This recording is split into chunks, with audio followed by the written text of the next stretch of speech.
Hey now, welcome to another edition of the Inside BS Show. I'm Dave Lorenzo, and today we're going to give you the Inside BS on business coaching. Listen, I'm going to tell you something that you may not want to hear, but it's the honest truth. I know you're successful, but you need a coach. We all need a coach. You know, there's this expression, and it's not an expression, it's an anecdote is what it is.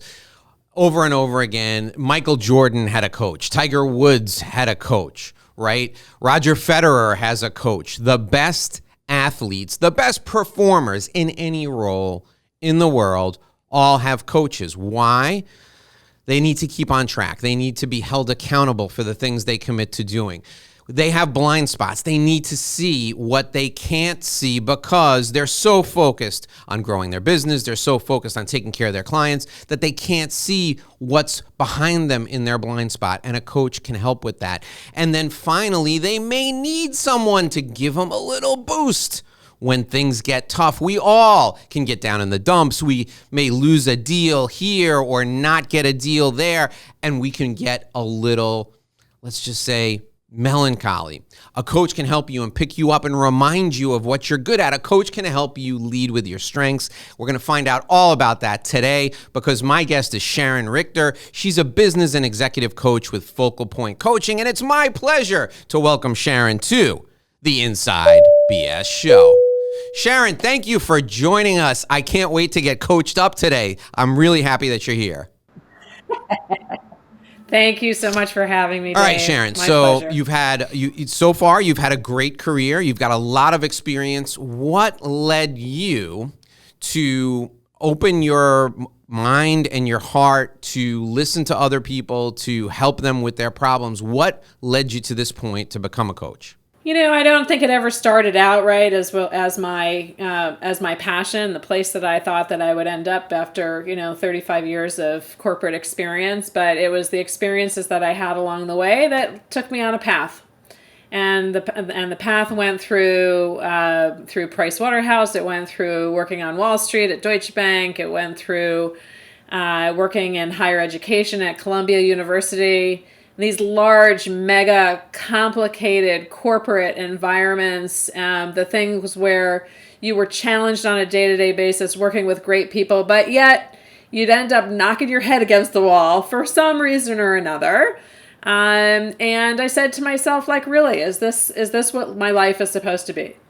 So I said to myself, it was about a little bit more than 3 years ago, like, really, what kind of mark do I want to make on the world?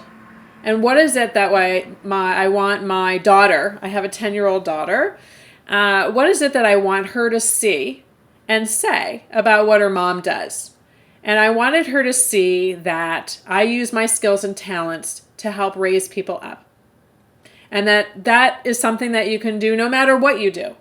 No matter what your purpose is in life, that you at the end of the day, you can feel good about yourself if you raise people up.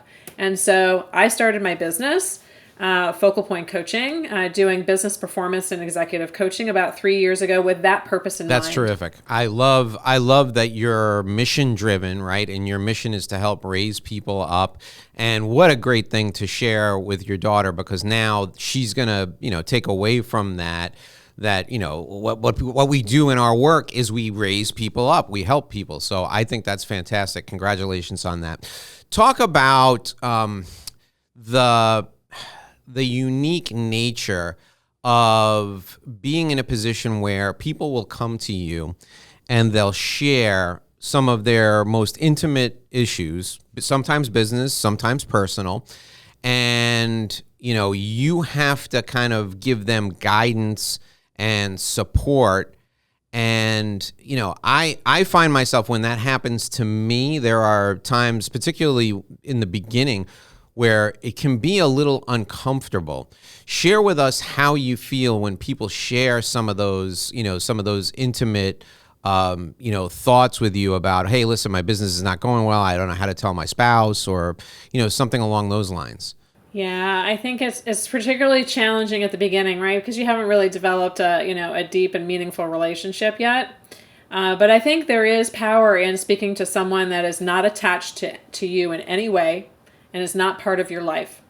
And that's one of the values. You mentioned this at the intro. Top performers benefit from having a coach, largely because you have it's a lonely place to be. Sometimes to be at the top, to be a business owner, to be a CEO. You're out there on your own and you're carrying the weight on your shoulders, and you don't want to burden other people. You're not going to burden your spouse. You're not going to burden other people in the company because you don't want to give the wrong impression. And yet you're walking away at the end of the day with just lots of noise in your head, and you can't figure it out and you can't let it go. Well, having a business coach is someone that you can unload on and share the burden. As a silent partner, it's a silent partner in the back who is helping you find your path and helping you find the way. When I start working with my clients, we go through what I call a series sessions that comprise what I call clarity. Like, what is your mission? What is your vision? What is your purpose? Either for your career or for your business. And I'll tell you a story. There was one of my clients, a moving company, actually out of Brooklyn, and the business owner shared with me. He at the beginning you talk just about business, but eventually after a couple sessions you find out more about the family, the spouse, where'd you come from, these sorts of things. Well, believe me, I'm not a therapist. Okay, I am not a therapist. I'm a business person. But it starts tumbling out that he's got issues in his marriage, and that there are problems there, and that he doesn't see that as part of his future. And in fact, he doesn't really want to do his business anymore. He wants to sell that business and he wants to move on to something else. But he has to deal with these personal issues first. And so it's awkward, right? So it was a little strange for me hearing my business client say, I think I need to get a divorce, like, sounds like it. Right, what am I right. going to say? What am I going to say to that? But just be supportive and listen and help find a path for moving forward. So in that situation, it was just being a person that could listen, that could mirror and reflect what it is that my client was saying, and help him move towards something. Take a step and move forward, right? And get unstuck. And that's the value of coaching. That's great. Sharon, talk about how it is for you, because you've had business experience, to not give direct business advice, but to allow the person you're coaching to come to the right solution for them on their own. Do you find it difficult sometimes to do that? Because sometimes I'm sure you're listening to people and you're like, it's so simple, you just got to do this. But if you did that, the person wouldn't have as much buy-in, right? So talk about how how that dynamic plays out. And I want you to share with people, is it tough for you to hold yourself back from saying, "Oh, you just got to do this"? There's for your listeners, really, there's a big difference between coaching and consulting. I'm not a consultant. A consultant goes in, gets hired, and goes in and does something and leaves, and, goodbye. That's it. A coach I view a coach as an educator, a teacher, a helper, someone to help elevate. And so yes, there are problems, and we can look at options together and various strategies, and ultimately it's my client's choice of which way they may go, and I will support them in whatever it is that they say. But I would be kidding you if I didn't, sometimes hang up the phone at the end and say, really, I can't believe that we're talking about this. But you have to put yourself in the shoes of your client. Many business owners out there are subject matter experts, but they're just not business people. They're just not business people. And so it's not obvious to them. And so I have to take them by the hand and walk them through it. I haven't done my job if I haven't taught a process of analysis so that they can solve that problem on their own the next time. So we may struggle this time. They may have trouble, figuring out the right course of action and implementing it. But I bet you the next time it's going to be easier and they're going to tackle it on their own. Or maybe the time after that. And so that's my goal, is to teach. Sometimes, I mentioned my daughter, sometimes she doesn't get it the first time. Sometimes she doesn't get it second time. But by the third time, yeah. And my job is to help along the way. And when asked, and sometimes clients do say to me, well, what would you do? Yeah. I will tell them what I do. Yeah, no, that's great.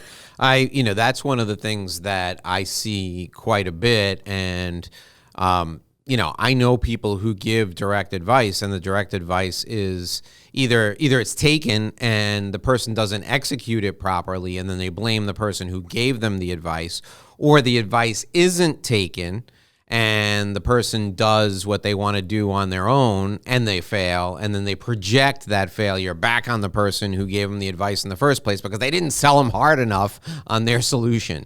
So getting people to the right place on their own is incredibly valuable. So Sharon, let's talk about how someone is right for coaching, because sometimes people will come to you, I'm sure, and they think they're right for coaching, but they're either not ready or they're not the right personality type. How do you determine if somebody is a good candidate for coaching? Well, I go through a process basically on bringing clients on board, and my conversations with them to even identify a prospect. And there has to be a certain amount of eagerness and willingness to do the work to even get on a call with me, right? You have to show up to that first conversation. You have to show up to that second conversation. You have to respond to me professionally. You're not a no-show. On my big, my big final process is basically a coaching session. I do a coaching session with my prospects, but I ask them to do some work in advance of that coaching session, because I want to test whether or not they're going to do the work. Are they going to do the reading? Are they going to do the questionnaire? Are they going to get it to me 24 hours in advance? Are they going to make the time commitment? And are they going to show up? And if they don't, it doesn't necessarily say that they wouldn't be a good client, but I'm not sure that they're eager, really, really eager enough. Someone that's really motivated is going to go through the steps that I've prescribed, even before they become a client, to do what I say that they need to do to be successful. Okay, so that's number one. They have to commit to the time and the work. And you look at top performers, and you have to be willing to put in the time and the work. You mentioned in your intro top athletes. I mean, you don't think Tiger Woods got to where he is just showing up to the driving range when he felt like it. He's there when his coach says to says to be there.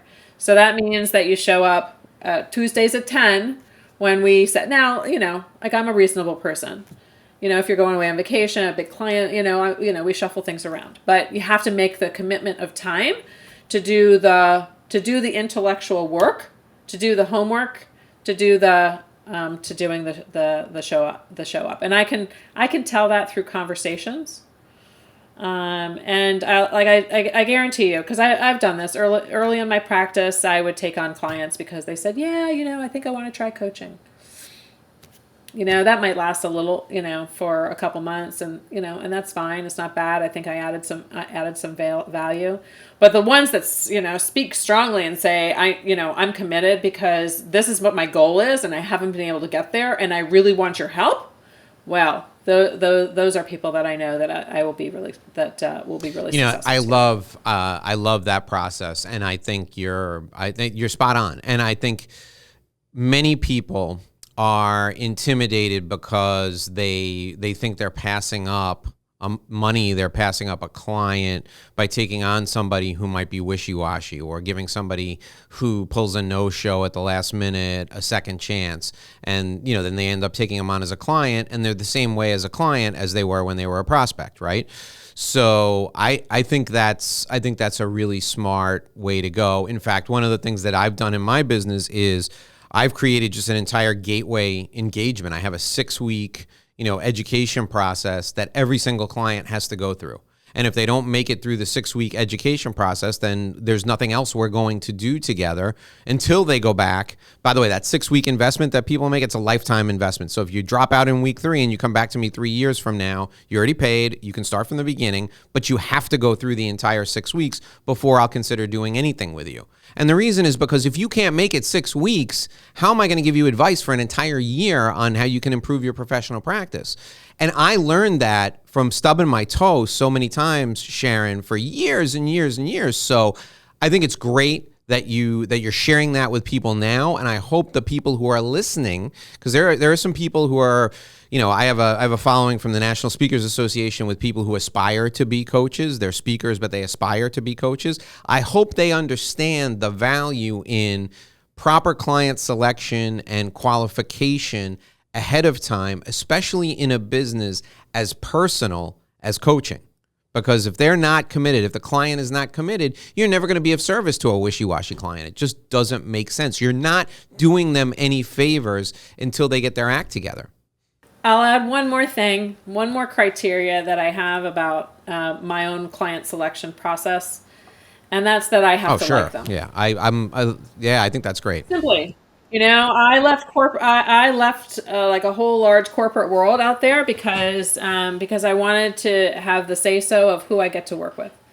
And so, to your point of wishy-washy people, I don't want to do that. I want people who take, who value my time and their time and maximize the value of that. And together we can make great things. And so I can tell in my gut whether someone is going to be a good client or not. And I always, my gut has never been wrong. That's great. I have a process, and my process is probably not as good as your gut, but my process is this. If I complain to my wife about a particular client 3 times, they got to go. So my wife we'll be sitting down having lunch, because I've always worked out of home, and most days my wife is home for lunch, and I'll say something about a client. She'll go, "That's 1." And then a week later, I'll say something else about the same client. She'll say, "That's 2." And then the third time, she just looks at me, and I know it's not going to work out. So it's not as good as your gut, but I have my external gut who will tell me. And thank goodness, it's very rare these days. But in the beginning, it was all the time. If I'm doing something with someone that I don't even want to have a 45-minute conversation with, I'm doing the wrong thing. I mean, it's with the wrong person. It's not something that we should be doing. All right, Sharon. So I'm going to ask you a question. I want you to give this a minute's worth of thought. I want you to think about the advice you would give to someone who's perhaps just getting into coaching. So, for example, like I said, there's a lot of people from the National Speakers Association who thought they were going to make a great living for the rest of their lives as a keynote speaker, and now they've realized that they need to add alternate revenue streams, and they think to themselves, "Hey, I'm going to be a coach tomorrow." I want you to take, let's set aside the fact that, maybe you need a certain amount of experience and maybe you need to learn a few things before you can coach people. Let's just set that aside. What is the advice you would give to someone who's just getting into coaching? Give us the answer to that question in just 1 minute. I need to remind our viewers and our listeners that we're brought to you by Sandrowski Corporate Advisors. For over 35 years, Sandrowski's been helping people with all kinds of thorny accounting issues. Today, I want to talk to you about their litigation support group. You see, at Sandrowski, what they do over and over again is help people understand the value of their business or help people understand the value of a certain aspect of their business. Let's say you're a business owner and you are going to sell off a division of your business. You are very successful, but you want to take the business in a new direction and you want to sell off a particular division. How would you know what that business is worth? Well, it's going to be worth what the market can pay you, but it's also going to be worth what the financial performance of that business unit is. So you can look at your financial statements and you could think everything is great. Then it comes the time when you should bring in Sandrowski Corporate Advisors, and what they will do is they'll review your financials to make sure you did a good job with them, and then they'll look at the market and do a comparable business analysis. They'll look at the rest of the market and determine what those other businesses are doing, and that will help you get to a fair valuation of the aspect of your business that you're looking to sell. I strongly encourage you to bring in Sandrowski Corporate Advisors to do a valuation on your business if you're thinking of selling, or do a valuation on a business that you're thinking of buying. Now, here's the thing. If you are at issue, you're two partners and you're deciding you're going to split up, you're going to break the business up, bring in Sandrowski to look at the business overall, to determine the value of the business and to allocate who should be responsible for what from a payment standpoint. One partner will have to pay the other, buy them out to get out of the business. Have Sandrowski do your side of the buyout. If it becomes contentious and you need to have someone testify in court, the folks at Sandrowski have done it hundreds of times. They have an entire litigation support division. They're well-versed in taking complex issues and breaking them down so that even a judge can understand it. If you have an interest in getting any of this information, getting information on any of these services, or you need help with anything in the area of tax guidance, business restructuring, or valuation, I want you to call 866-717-1607, 866-717-1607. Sandrowski Corporate Advisors, they're a CPA firm with a different perspective. We're also brought to you by My Revenue Roadmap Guide. You're a professional. You want to grow your business? I've got the guide for you, and it's absolutely free. It's my gift for joining us today. I want to say thank you. Here's what you need to do. Go to revenueroadmapguide.com, revenueroadmapguide.com. Enter your contact info there. You can download my business development guide. It's the same one I use with my clients. You can customize it for your practice and use it today to build a business that will enable your lifestyle. revenueroadmapguide.com. Download it today. We're talking with Sharon Richter. She's a business and executive coach. The name of her business is Focal Point Coaching. If you want to reach out to her, you can call her at 212-381-6044, 212-381-6044. All right, Sharon, before that break, I asked you what advice you would give to someone who's just getting into coaching. Tell us, what should we know if we're just getting into coaching? Well, I don't think the answer is any different when you start any business, right? Whether it's coaching or selling widgets. It's, having focus and knowing what it is that you're selling, what it is that you are offering, and who you want to reach. Who are you trying to help? Okay, so who's your target? What problem do they have? What do you have that qualifies you to help them solve that problem? And how are you going to reach them? So I have to say, I meet a lot of people that are going through coach certifications. They go through a coach certification program and they say, well, I'm a coach now. Fabulous. But they actually don't know how to go get business. So they've been trained on how to be a coach, and they're probably an awesome coach. But before you can coach, you have to find the people to coach. You're the best coach nobody's heard of. Exactly. So you have to find them. And so in order to do that, you have to know who it is that you need, who it is that you're going to want to find. And in order to figure that out, where to find them, you have to really know who they are. How are you going to target them? What problem do they have? Okay, so I'm just going to make this up. So say you want to hire, you want to do career coaching. Okay, so you want to help people that have been laid off or left their jobs and they're trying to do a career pivot. And where are you going to find them? Well, maybe your personal network, Maybe there's been a bunch of other people in your company that have also been laid off.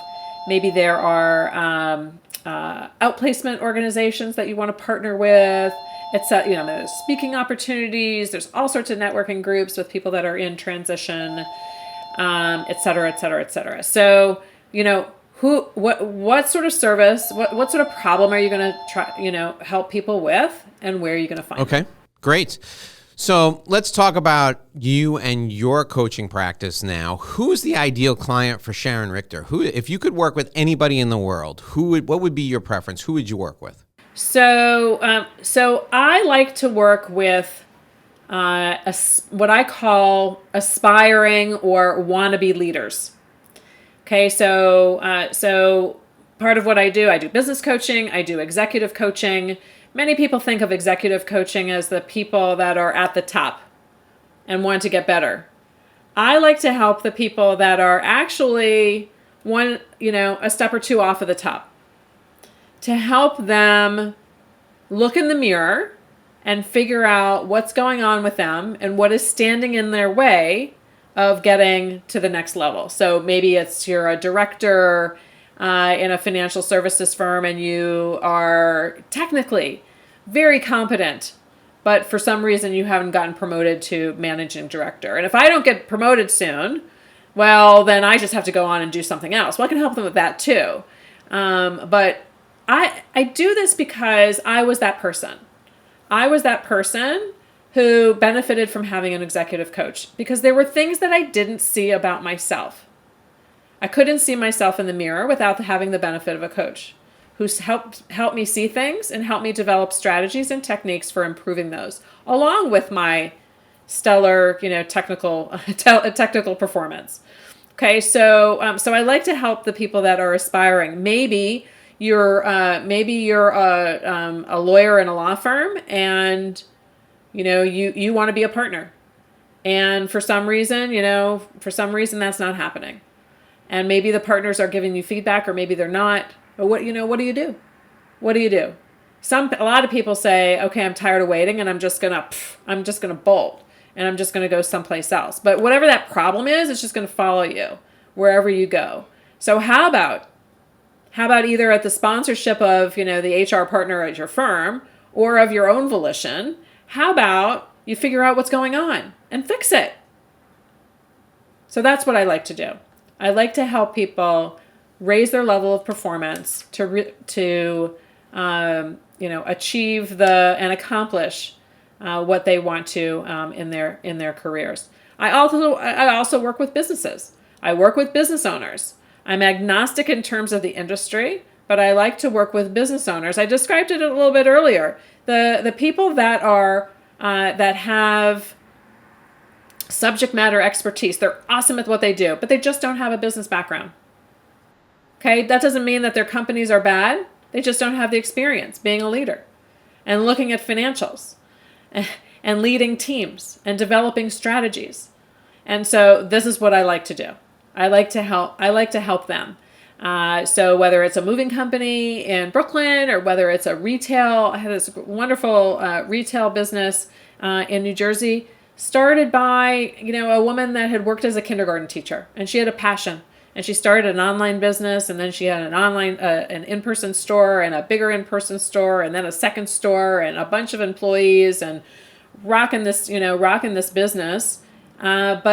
But really just didn't know what her growth strategy should be, and didn't have the business background and financial expertise. So had the entrepreneurial spirit and knew her products. But needed help in other ways. So that's my thing. I like to help raise people up, or work with people that business owners that are awesome at what they do, but just aren't business people. That can include doctors. That can include lawyers. And I've had clients like and is those that as well. It strikes me from listening to you speak just for the last 27, 28 minutes or so, 29 minutes. it strikes me that your competitive advantage is that you have actual business experience, right? I know a lot of That's people right. who failed at real estate and became business coaches, right? I know a lot of people who were sitting at home and and saw an ad for Coach U online and took a course, and now they think they're business coaches. You're actually a business person with business experience, and you've seen what these people are going through. You went through a lot of it yourself. So there's an affinity there. You have empathy for what they're doing, and you're coming from a place where you really can relate. I think from what I've seen, that seems to be your competitive advantage. Am I right about that? No, absolutely. So first of all, and many times I describe myself as a business performance coach because I'm all around, I'm all about financial performance and making good decisions based on metrics and data and things like that. And how do you even get to that without really understanding your numbers? And I understand numbers. I'm a CPA. I worked in, accounting and finance and et cetera, et cetera. So that is a different dimension that I think that I do have than other coaches. And I also spent a lot of my career working in strategic planning. Well, how are we going to grow our business? What do we want our business to be? How are we going to grow? And then actually do it. So not just develop the strategy and then put it on the shelf. But be the accountability person that is ensuring that that we're implementing and overcoming obstacles along the way to follow our strategy and reach our goals. So I'm that person. I'm the accountability person. And so I have a lot of experience either executing the strategies or holding other people accountable for executing the strategies. But I don't want people to get to the end of the year and say, I woulda, coulda, shoulda, but I didn't. And I couldn't because I didn't have the right expertise or I didn't have the help. So it's never too late. In fact, some people say, oh, well, maybe next year. Tomorrow starts today. You can do it today. It doesn't matter that we're already, 3 months into 2022. Let's start right now. And come up with the game plan and get things going. That's always been a phenomenon that has fascinated me, in that the turning of a page on a calendar can be so important to people. I worked with somebody who would only start a new initiative like on a Monday. I'm like, I don't understand. You want money now, start now. I don't understand why we got to wait until Monday. Like, come on. That's always just been kind of a thing that sticks in my craw. It's like, start now. Who cares what day of the week it is? Who cares what day of the month it is? Who cares what month of the year it is? Start today. All right, so Sharon, I think I read somewhere, are you a soccer referee? Is that right? Tell me about that. How did that happen? Yeah, it's funny because I'm not actually a particularly athletic person. It's not like I grew up playing sports, or I did a little swimming, but I was not, that athletic. I was more of the artsy music, theater type, growing up in school and such. But again, my 10-year-old daughter, she wanted to play soccer. And so off she is. We have a league here in our neighborhood, and she started playing soccer. And part of the league, quite frankly, it's completely run by volunteers. So it's the expectation that every family volunteer in some way. So my husband signed up to become a ref, to referee the kids' games.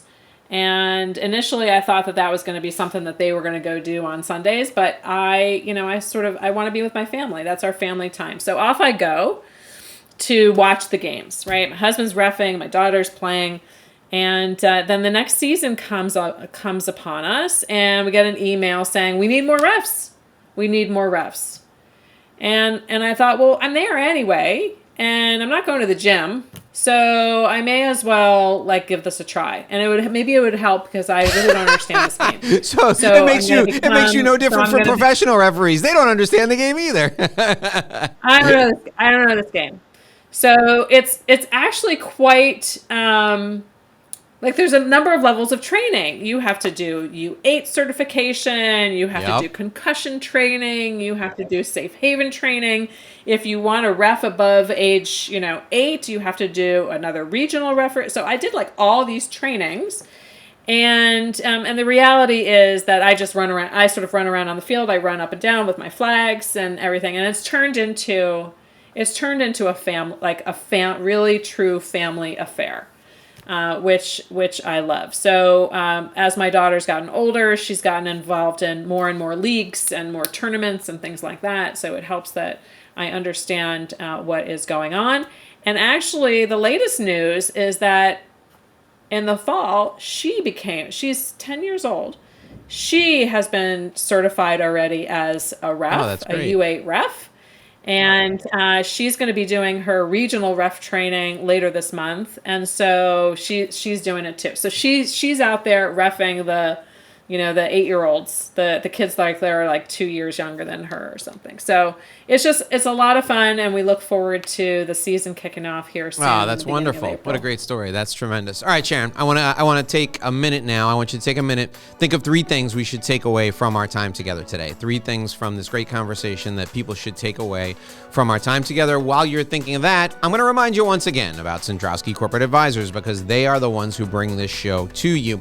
So Sandrowski Corporate Advisors, they will do just about everything you need from an accounting perspective, with the exception of audits. So if you need help with your taxes, let's say you need you want your books done, or you need your taxes done every year and you have a complex business, Sandrowski can handle that. Their tax team is absolutely top notch.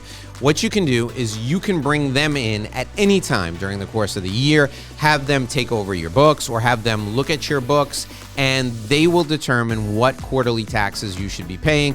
They will also recommend some strategies to mitigate your tax exposure, which means they will recommend some strategies to reduce the amount you have to pay.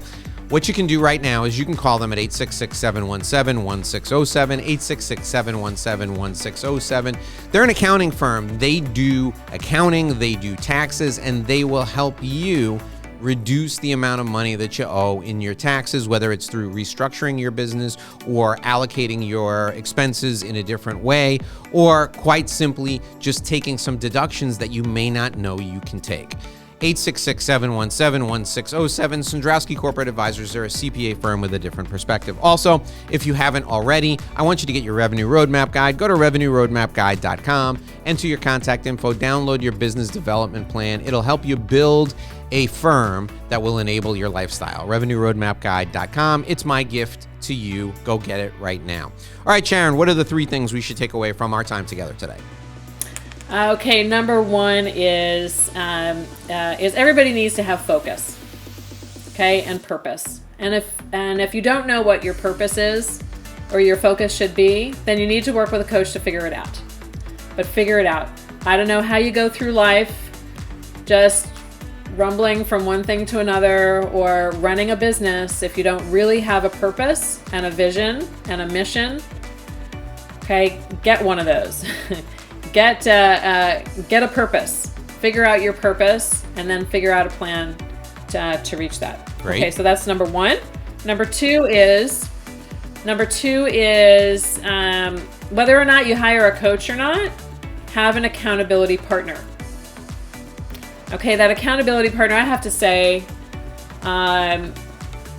before COVID, when I went to the gym, I had a trainer. And the reason I had a trainer is because I felt like I had to pay somebody money so that I would show up and do what I was supposed to do at the gym. Okay? Had that person not been there, I may or may not have shown up. So have an accountability partner, somebody that's keeping you on track and honest and doing what you said you were going to do. Okay? So have an accountability partner. It can be your spouse, it could be a friend, it could be a whatever, or hire a coach. Okay? For business purposes. Great. So that's number 2.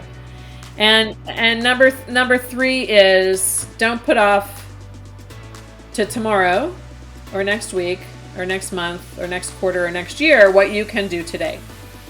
Start now, because those little changes accumulate. So if you make a small change and a habit, and then the next day it improves a little bit more, and a little bit more and a little bit more. Those little 1% incremental changes will have a big difference over a longer period of time. So no need to put it off.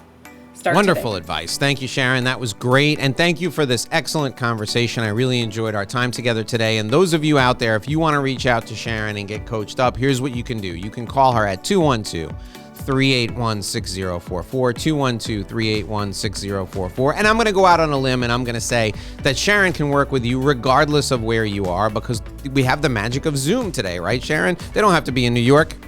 They don't have to be in New York. In fact, I work with people all over the country. And even in different, and even outside the U.S. So you really, doesn't matter what time zone you're in, we can work it out. All right. So if you're listening and you're in the UK or you're in Italy or you're in China, you can call Sharon, figure out what the U.S. country code is. I believe it's 001, dial 212-381-6044. Man, Sharon, I just aged myself. I said dial. 212-381-6044. Call Sharon today. You can have great conversations like we just had, and they will help you make more money. Sharon, it was great having you on. Thanks for being my guest today. Thank you for having me. Take care, Dave. All righty, folks. That'll do it for this episode of the Inside BS Show. We'll be back here again tomorrow with another edition of our show, another fantastic interview. Until we meet again tomorrow, here's hoping you make a great living and live a great life.